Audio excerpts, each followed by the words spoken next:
So good morning everyone. I welcome you all to Saurabh Pandey UPSC YouTube channel के अंदर. So if you are preparing for civil service examination इस channel से ज़रूर से जुड़ें और चैनल को सब्सक्राइब ज़रूर से करें.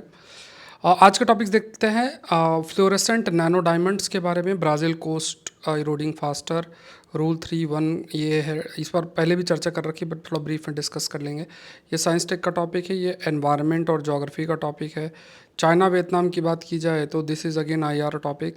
Special status to Ladakh this is again IR sorry polity topic. Japan bond market crisis ये इकोनॉमी का टॉपिक है. सो ये सारे टॉपिक्स आज हम लोग डिस्कस करेंगे. और जो मेंस का क्वेश्चन मैं आपको देता हूँ, क्वेश्चन आप देख लो. Coastal erosion and rising sea level due to global warming are devastating, sorry यहाँ पे ऐड कर लो, डिवास्टेटिंग कोस्टल कम्युनिटीज़. इसको आपको डिस्कस करना है. आप अपने आंसर सेंड कर सकते हो. देखो आज का ही डिस्कशन उसी पर ये बेस्ड है. आप अपने आंसर सेंड कर सकते हैं. ये नंबर है 90 सॉरी ये जो टेलीग्राम चैनल है, कोई क्वेरी है तो इस नंबर पर आप मैसेज कर सकते हैं. सारे कोर्सेज़ के लिए आप saurabh.pandey.upsc.com वेबसाइट जा सकते हैं. यहाँ पे ऑल कोर्सेज़ पे आपको क्लिक करना है. और ये जो ऑल कोर्सेज़ पे आप क्लिक कर रहे हैं यहाँ पे क्लिक करना है. सारा करंट अफेयर्स और सारा फ्री आपको अवेलेबल रहेगा. अगेन नया बैच आपका प्रहार बैच नाम है इसका. नया बैच आपका लॉन्च हो गया है. ये बैच बेसिकली करंट अफेयर्स का है. 2 साल का करंट अफेयर्स रहेगा. तो जनवरी से हम लोग स्टार्ट, जनवरी का कंटेंट जनवरी 2024 से लेके आगे तक पूरा करंट अफेयर्स आपके लिए रहेगा. बहुत आसान रही चीज़ें. पूरा 20 तारीख से क्लासेस शुरू हो जाएंगी. और आज अभी 30% ऑफ है. 50 स्टूडेंट्स हैं उनके लिए 30% ऑफ रहेगा. तो ये ज़रूर से जुड़ना है. प्रहार बैच है. अब वेट नहीं करना है क्योंकि देखो नया बैच बोला था, वो नया बैच आपका आ चुका है. इसके अंदर हिंदू न्यूज़पेपर ये सब कुछ कवर होगा. इस पर डिटेल में मैं लास्ट में आपको लेक्चर में डिस्कस करूँगा. सौरभ पांडे CSE ऐप जो है ज़रूर से डाउनलोड करें. बाकी ये कोर्सेज भी आप देख लो. ये प्रीलिम्स टेस्ट सीरीज़ पहला टेस्ट आपका इस संडे को 9:30 बजे है. इसके अलावा आपका ये ARC कोर्स जो है, मतलब इथिक्स वाला कोर्स, ऐसे वाला कोर्स, ये भी आप लोग अपना देख लें. तो चलो स्टार्ट करते हैं. देखो पहला टॉपिक है, ये साइंस टेक का पार्ट है. वहाँ पे आया nano diamonds 1/1 billion RPM to test the limits of physics. अब इससे कुछ कंसेप्ट डिस्कस करेंगे. प्रीलिम्स स्पेसिफिक कंटेंट थोड़ा सा इसमें आइडिया हो जाएगा. इसमें प्रश्न जो है बनेगा. तो यहाँ पे देखते हैं fluorescent nano diamond a quantum leap in technology overview. और फ्लोरेसेंट शब्द का मतलब होता है जैसे कोई चीज़ चमकती है ना. तो वो फ्लोरेसेंट शब्द अगर जनरल सेंस में देखा जाए तो फ्लोरेसेंट जो नैनो डायमंड्स हैं, नैनो डायमंड्स का मतलब है इनकी साइज़ बहुत छोटी है. नैनोमीटर साइज डायमंड है. और कैसे, जैसे हर डायमंड कार्बन का बना होता है, तो ये भी जो डायमंड है कार्बन के बने, बट जो साइज़ है वो नैनोमीटर्स में है, मतलब बहुत ही छोटा है. और ये diamonds extreme condition of high pressure और टेम्परेचर में आपके क्रिएटेड है. तो आपको पहली चीज़ देखना है कि recently fluorescent nano diamonds news में थे. तो ये किन पार्टिकल्स के बने हैं. तो कार्बन नैनो पार्टिकल्स के बने हैं. एक्सट्रीम कंडीशंस हाई टेम्परेचर और प्रेशर में बने हैं. और नैनोमीटर साइज जो ये डायमंड है carbon nanometre, extreme condition of high temperature और प्रेशर में बने. ये फैक्ट तो याद रखना है. दूसरा, ये जो हैं ये बहुत स्टेबल हैं. अगर फॉर एग्जांपल लाइट एक्सपोजर में है तो ये they are stable, non toxic है. And you can say imaging और सेंसिंग एप्लीकेशन में भी इनका यूज़ है. मतलब फॉर इमेजिंग पर्पस और सेंसर एप्लीकेशन के लिए, सेंसर के रूप में भी इनका इस्तेमाल आपका किया जा सकता है.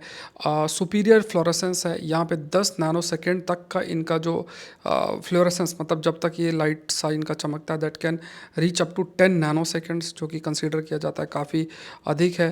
क्वांटम डॉट्स की बात करें उसको भी सरपास कर जाता है अगर हम बात करें आपका इन नैनो पार्टिकल्स, नैनो डायमंड्स की व्हेन यू टॉक अबाउट. अब यहाँ पे क्या है कि कुछ स्टडी भी की गई डिफरेंट यूनिवर्सिटी के अंदर. एंड यहाँ पे कहा गया कि जो भी इसकी प्रॉपर्टीज़ हैं, जिस तरीके से ये जो नैनो पार्टिकल्स बिहेव करते हैं वैक्यूम के अंदर, या जो स्पिनिंग है, आप कह सकते हैं डिफरेंट जो पार्टिकल्स और इलेक्ट्रॉन्स की जो स्पिनिंग है, उस बेसिस में इट हैज़ बीन कंक्लूडेड कि इसका सेंसर एप्लीकेशन भी है. मतलब सेंसर एप्लीकेशन भी है. दूसरा, इसमें ये भी कहा गया है कि like it is also sensitive to acceleration and electric field. तो high value industries strategic sectors में भी इसका इस्तेमाल है. इट मीन्स यहाँ पे ये भी कहा गया कि जैसे इसमें कुछ बदलाव when it is under the electric field, तो कुछ चेंजेस होंगे. अब उसकी प्रॉपर्टी कई दूसरी जो इंडस्ट्रीज़ में उस पर यूज़ हो सकता है. तो जैसे मान लो आपसे फ्यूचर में पूछ लिया कि एफएनडी डायमंड्स न्यूज़ में थी, तो इसका एप्लीकेशन क्या है, तो सेंसर बनाने के लिए यूज़ हो सकता है. कई हाई वैल्यू इंडस्ट्री, स्ट्रेटजिक जो इंडस्ट्री है वहाँ पे भी यूज़ हो सकता है. डोपिंग टेक्निक, यहाँ पे नाइट्रोजन को ऐड किया जा सकता है, जिससे नाइट्रोजन वैकेंसी एनवी सेंटर्स इसमें क्रिएट किए जा सकते हैं। और इससे इनका जो वी कैन से ये जो नैनो डायमंड्स हैं, इनका इलेक्ट्रिक मैग्नेटिक और दूसरी जो प्रॉपर्टीज़ है उस पर बदलाव किया जा सकता है। अब ये जो बदलाव होगा इसके बाद फिर इसका एप्लीकेशन अपने आप काफ़ी अधिक इंक्रीज़ आपका हो जाता है।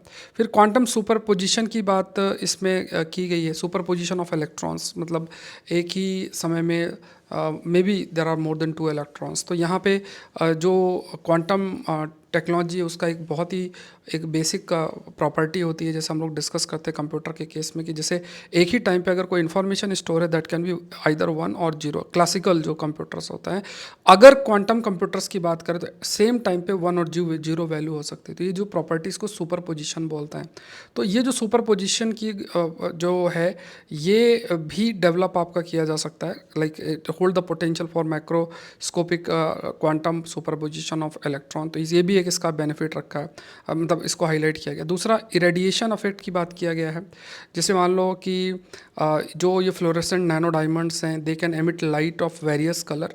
जैसे मान लो कि कोई लाइट इस पर डाली जाती है विथ लेज़र है, तो ये कुछ समय लाइक जैसे ये डायमंड नैनो डायमंड्स है, इस पर कोई लाइट पड़ेगी तो ये जो नैनो डायमंड्स हैं, जैसे अगर आप डायग्राम के माध्यम से समझना चाहें तो यहाँ पे जैसे suppose this is the diamond और इस पर लाइट पड़ेगी, इसके बाद इसमें डिफरेंट तरीके की जो लाइट है वो निकलेगी और they may be of a various colours. तो ये डिस्को पार्टी और इन सब में इसका एप्लीकेशन बढ़ जाता है।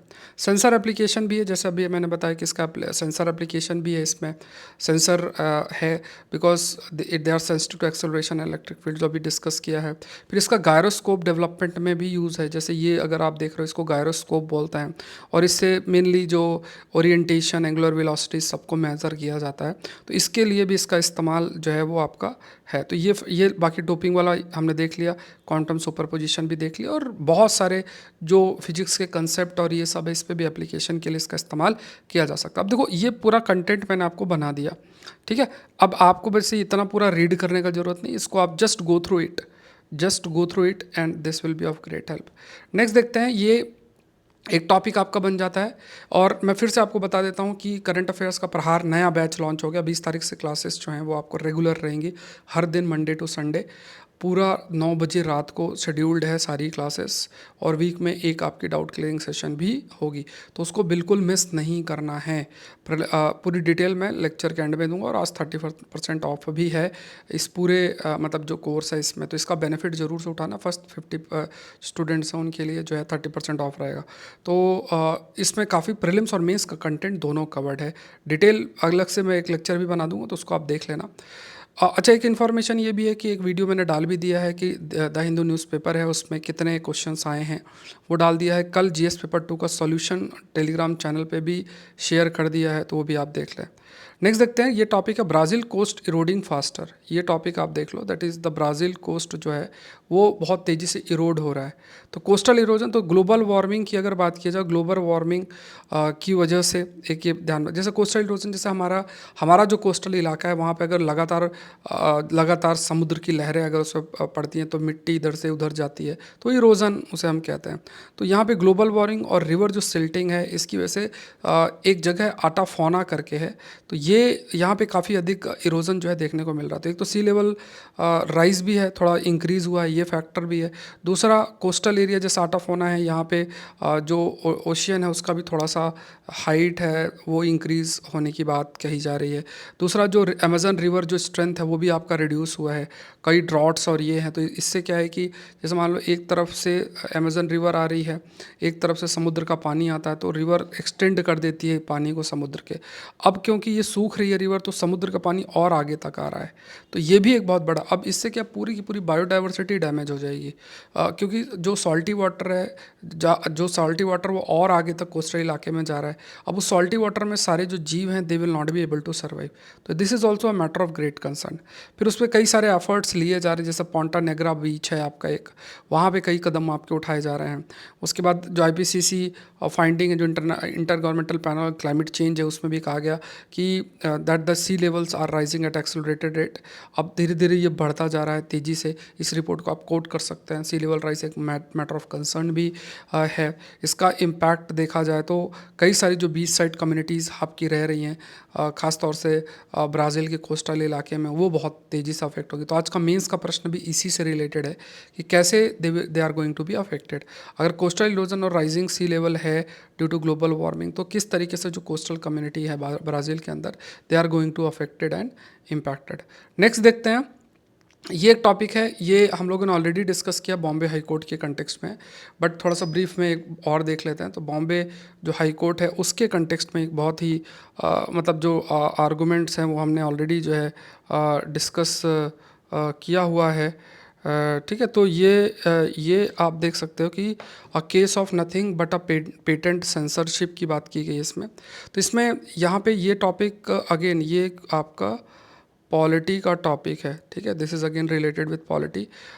पॉलिटी का एक महत्वपूर्ण टॉपिक है। तो यहाँ पे अगर देखा जाए तो rule 3(1) sub clause B sub clause V या 5 हम कह सकते हैं। तो ये इसका जो information intermediary guideline digital media ethics को रूल्स 2021 आईटी रूल है। तो ये जो टॉपिक है इसमें देखो, ये जो रूल था जो कि आपका इंट्रोड्यूस किया गया था फिर चेंज भी हुआ, तो इसमें मेनली क्या था कि इससे पहले देखो ये चीज़ आपको ध्यान में रखना है कि जैसे कोई भी सोशल जो मीडिया प्लेटफॉर्म्स हैं, ठीक है, जब भी हम बात करते हैं when you talk about the social media platforms, तो सोशल मीडिया प्लेटफॉर्म्स किसी भी की बात करोगे तो जैसे कि they act as a intermediary का मतलब कोई कुछ कहना चाहता है और कोई कुछ उसको पढ़ना चाहता है, तो उसके बीच में वो इंटरमीडिएटरी मध्यस्थता करते हैं। तो अगर कोई कुछ लिखता है उनके प्लेटफॉर्म में, they are not responsible for it, ये इंटरमीडिएटरी है। तो यहाँ पे इन्हें क्या है कि सेफ हार्बर भी मिल जाता है अगर if they consider themselves as a publisher of the information. जैसे एक किताब लिखी जाती है तो किताब में जो लिखा हुआ है, तो जो ऑथर है और जो पब्लिशर है दोनों उसके लिए लाइबल है।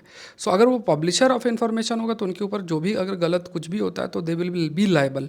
बट अभी ऐसा नहीं है because they are not because they are just considered as a intermediary. ठीक है, तो इंटरमीडिएटरी की बात किया जाए तो इंटरमीडिएटरी जो ऑब्लिगेशंस है, if you talk about the intermediary obligations, तो ख़ास तौर से अगर देखा जाए तो ये मेनली लाइक जो इस रूल के तहत जिम्मेदारी ये है कि उनको इन मिस इन्फॉर्मेशन को आइडेंटिफाई करना, कोई भी ऐसी इन्फॉर्मेशन को होस्ट ना करना, और अगर नहीं है तो अगर ऐसा नहीं करते तो लॉस ऑफ सेफ हार्बर है, मतलब जो उनका प्रोटेक्शन है वो उनका चला जाएगा। जो भी उनको प्रोटेक्शन मिला हुआ है कि they act as a intermediary, they are not publisher of the information, तो ये चीज़ इनको भी परेशान कर रही थी। अब देखो यहाँ पे जुडिशरी कई बार मतलब अच्छे जजमेंट्स भी होते हैं, कई बार ऐसे जजमेंट्स होते हैं, ऑल्दो हम इसमें ये ज़रूर से कह देते हैं कि freedom of speech and expression और इसके लिए पॉजिटिव है, ये सब है।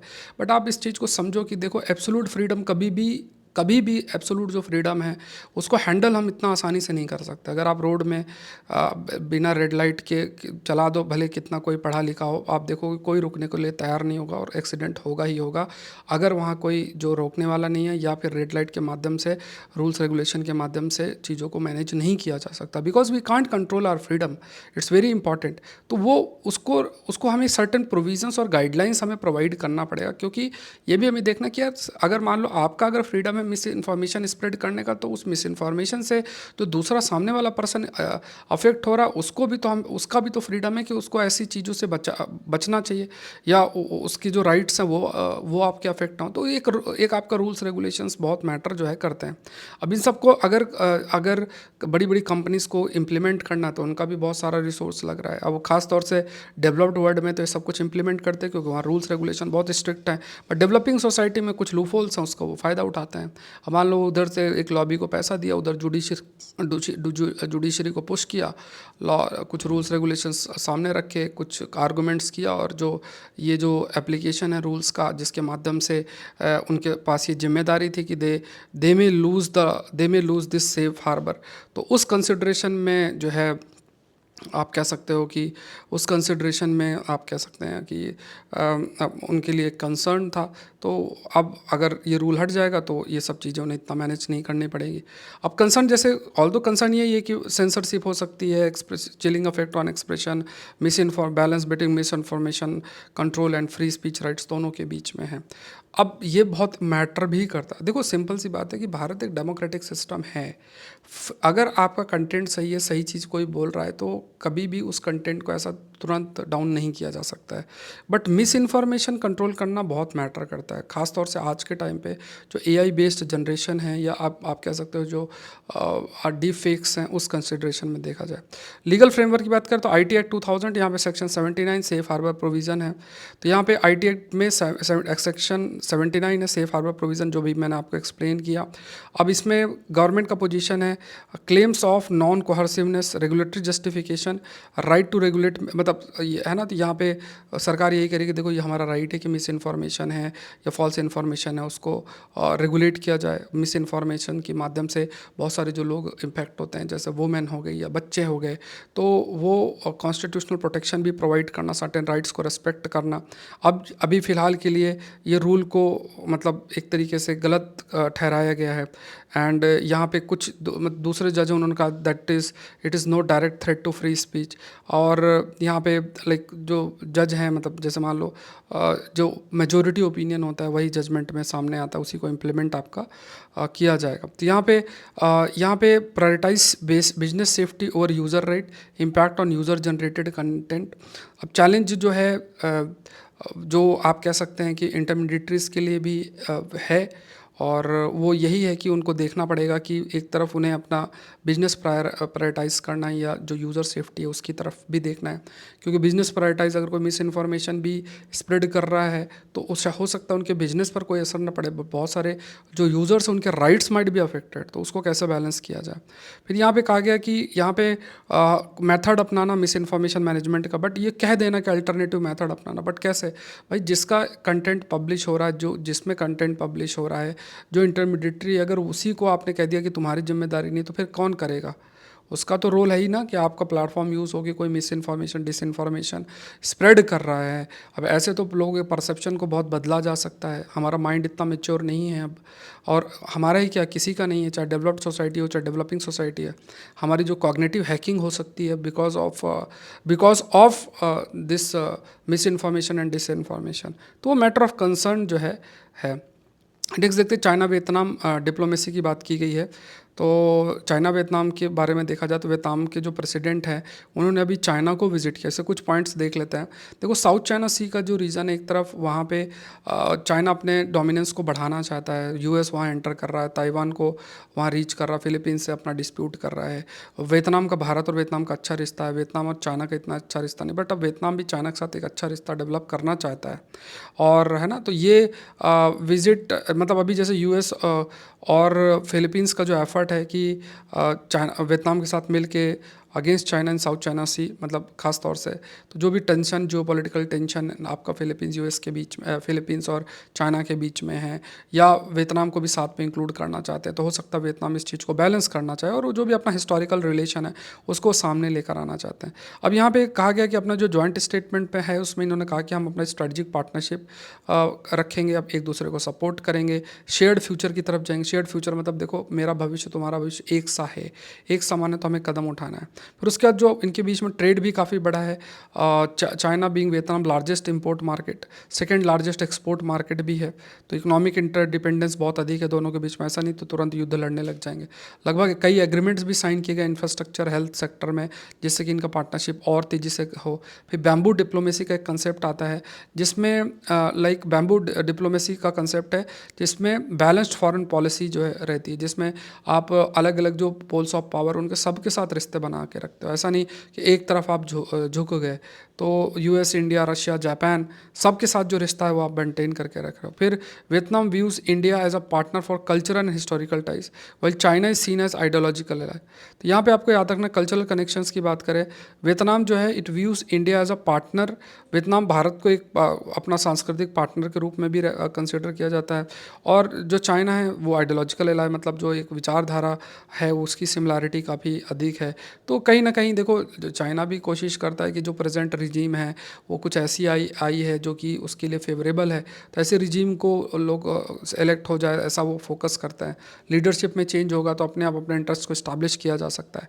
इस तरीके से चाइना ने आपका श्रीलंका में भी किया, और ऐसा ही चाइना ने मालदीव्स में किया, नेपाल में भी ट्राई किया था, बांग्लादेश में अगर आप देखोगे तो अभी यूएस इनक्लाइंड भी है और वो चाइना के लिए भी फेवरेबल हो सकते हैं। नेक्स्ट देखते हैं what special status is Ladakh seeking. इस पर मैंने पहले भी हम लोगों ने चर्चा काफ़ी कर रखी है, पॉलिटी का टॉपिक है, और ये 5th और 6th शेड्यूल के कंटेक्स्ट में भी हम लोगों ने डिस्कस जो है वो किया हुआ है। ठीक है, तो ये बहुत इंपॉर्टेंट है। जैसे और देखो ये ऐसी जो चीज़ें होती है डेमोक्रेटिक सिस्टम के लिए बहुत अच्छी बात है। देखो कोई भी चीज़ अगर हम रखते हैं, जैसे मान लो कि हम लोग हैं, उनके राइट्स हैं सर्टेन कि हमें 6 शेड्यूल के अंदर ऐड होना चाहिए।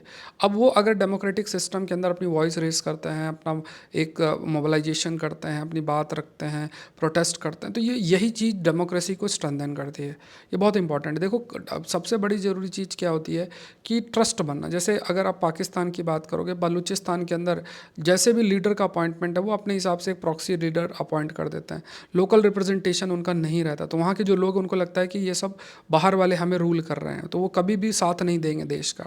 इसी तरीके से हमें भी देखना है कि हर जगह कहीं भी जो हो, वहाँ जो लोग हैं उनका रिप्रेजेंटेशन हमें ध्यान में रखना है, क्योंकि हमें अपने डेमोक्रेसी को रिप्रेजेंटेटिव डेमोक्रेसी और सब्सटेंशियल डेमोक्रेसी लेकर जाना है। तो सोनम वांगचुक जो है उनका डिटेंशन भी हुआ, ये है ना, और जब वो प्रोटेस्ट जो है कर रहे थे 6 शेड्यूल में लद्दाख को इंक्लूड करने के लिए, ये है डिमांड फॉर ऑटोनॉमी है कि यहाँ पे ग्रेटर ऑटोनॉमी रहे। और जैसे सिमिलर डिमांड जो है अरुणाचल प्रदेश और मणिपुर में भी हुई। एसिमेट्रिकल फेडरलिज्म है, अभी ये मैंने कई बार एक्सप्लेन किया। देखो सिमेट्रिकल और एसिमेट्रिकल, पहले तो टर्म आप समझो, फेडरलिज्म का मतलब क्या होता है कि किस तरीके से सेंटर स्टेट के रिश्ते हैं। अगर सिमेट्रिकल का मतलब होता है एक समान रिश्ते हैं, मतलब सेंटर और स्टेट का एक समान रिश्ते हैं, वो सिमेट्रिकल हो जाएगा।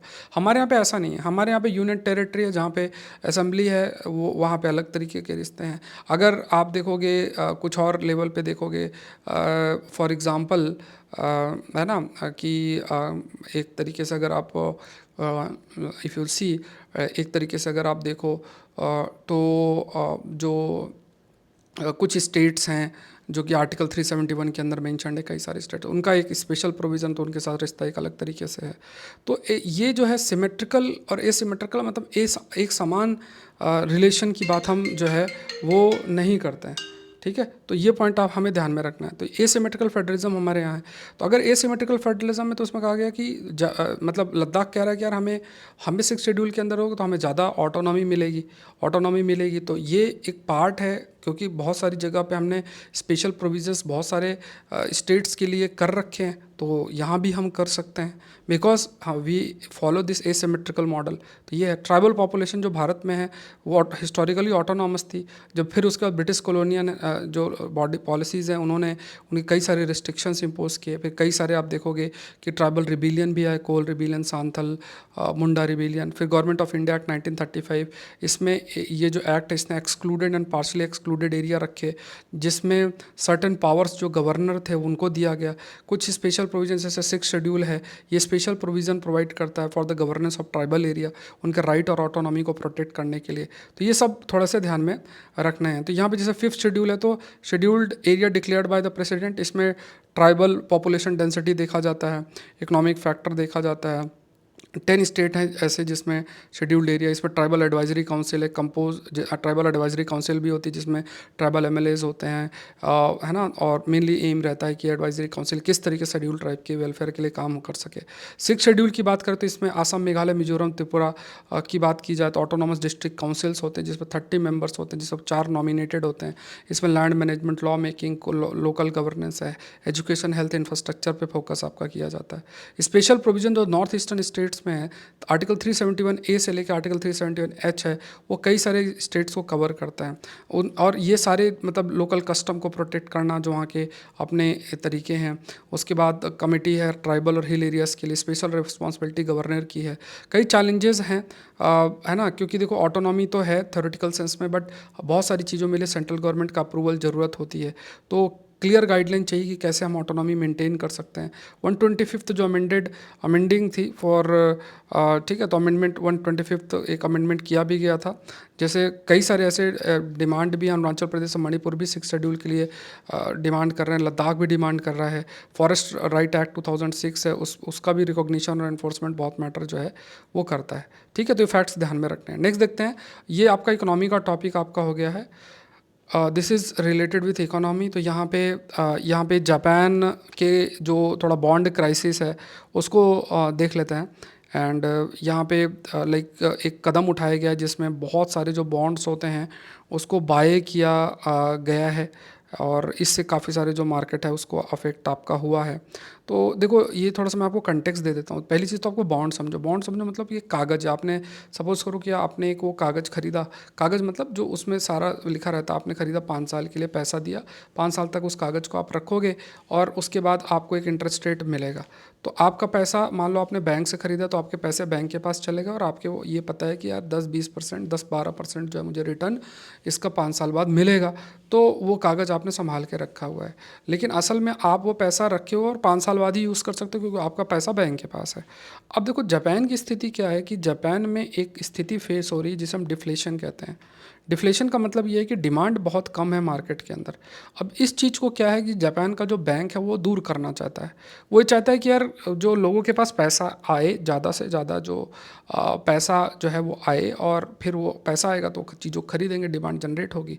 तो इसी कंटेक्स्ट में जो वहाँ का सेंट्रल बैंक ऑफ जापान है, तो उसने क्या किया कि बहुत सारे जो बॉन्ड्स हैं उनको खरीदना शुरू कर दिया। जब खरीदना उसने शुरू कर दिया तो खरीदने का पर्पज़ क्या है कि खरीदा और मार्केट में पैसा जाए। मार्केट में पैसा जाएगा तो अपने आप जो है एक प्रकार से आप कह सकते हैं कि एक प्रकार से डिमांड अपने आप जनरेट होगी। दूसरा इसमें ये भी कहा गया कि जो दूसरा मार्केट है ये काफ़ी अधिक इससे अफेक्ट हुआ है। मतलब जो जैसे जो डेरिवेटिव मार्केट्स हैं जो कि एसेट है, सर्टेन एसेट है या बॉन्ड है, स्टॉक है जिसका एक सर्टेन वैल्यूएशन है, तो उसका क्योंकि सब कुछ बैंक ने खरीद लिया तो उसका ये जो डेरिवेटिव्स है इनका खरीदना बेचना अपने आप कम हो गया। तो ये काफ़ी अधिक अफेक्ट हो जाते हैं। तो ये बॉन्ड क्राइसिस पैदा कर रहे हैं, मतलब अवेलेबिलिटी नहीं क्योंकि सब कुछ तो बैंक खरीदे ले रहा है।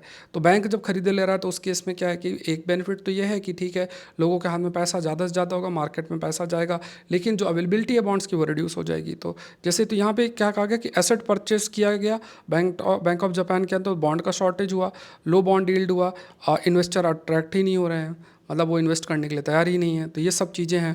तो यहाँ पे कहा गया है कि जो ये इम्पैक्ट है ये काफ़ी हद तक जो है मतलब हो सकता है देखने को। और बैंक ऑफ जापान जो है वो कह रहा है कि अपनी बैलेंस शीट को नॉर्मलाइज़ करना चाहेगा। धीरे धीरे वो और जो रिवाइवल है ट्रेडिंग बॉन्ड मार्केट में वो होगा, लेकिन अभी फ़िलहाल के लिए स्लो है, चैलेंजिंग है।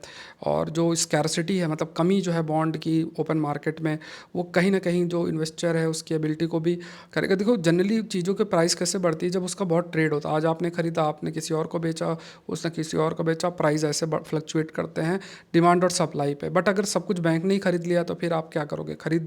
वो खरीदना बेचना होगा नहीं और उस स्थिति में फिर जो रिटर्न होगा नहीं तो लोग इन्वेस्ट भी करने के लिए तैयार नहीं होंगे। ठीक है, तो ये आप रीड कर लेना, यही सारी चीज़ें हैं। फिर मैं बता देता हूँ नया बैच प्रहार आपका लॉन्च हो चुका है। इसमें कॉम्प्रहेंसिव कोर्स है एडवांस करंट अफेयर्स का, बोथ प्रीलिम्स और मेंस 2025 के लिए। और इसमें हिंदू न्यूज़पेपर आपका कवर्ड होगा subject wise, Yojana magazine, down to earth, PIB, physics.org, mains के क्वेश्चन, प्रीलिम्स का सेट भी, प्रीलिम्स रिवीजन सेट है। और इसमें आपका हर वीक में डाउट क्लियरिंग सेशन भी होगी। ठीक है, हर वीक में आपका डाउट क्लियरिंग सेशन होगा। तो ये बहुत ही इंपॉर्टेंट कोर्स है, मिस नहीं करना है। इसमें प्रीलिम्स और मेंस दोनों का कवरेज है, ये ध्यान में रखना। और फिर कहता हूँ 2 साल का कवरेज है। आज 30% ऑफ है फर्स्ट 50 स्टूडेंट्स के लिए। ठीक है, तो इसको आप अगर ज्वाइन नहीं किए तो ज़रूर से आपको ज्वाइन करना है। लिंक डिस्क्रिप्शन बॉक्स में आपको मिल जाएगा। saurabh.pandey.upsc.com वेबसाइट पे जा सकते हैं, वहाँ पे ऑल कोर्सेज पे क्लिक करना, वहाँ लिंक मिल जाएगा। कोई क्वेरी तो इस नंबर पर आप मैसेज कर सकते हैं। सौरभ पांडे CSE ऐप जरूर से डाउनलोड करें। आज एग्रीकल्चर ऑप्शनल का भी नया बैच आ जाएगा, बाकी ये कोर्सेस आप देख लेना। क्वेश्चन देख लो, coastal erosion and rising sea levels due to global warming are devastating coastal communities. ठीक है, ये लिखना है आपको, 10 नंबर पे ज़रूर से लिखो। अपने आंसर सेंड करो Saurabh Pande UPSC telegram channel पे। कोई क्वेरी तो इस नंबर पर आप मैसेज कर सकते हैं। ये टेलीग्राम चैनल है जहाँ से इस सेशन का PDF भी आप डाउनलोड कर सकते हैं, लिंक डिस्क्रिप्शन बॉक्स में दे रखा है। मिलते हैं नेक्स्ट सेशन में। Thank you everyone, thank you.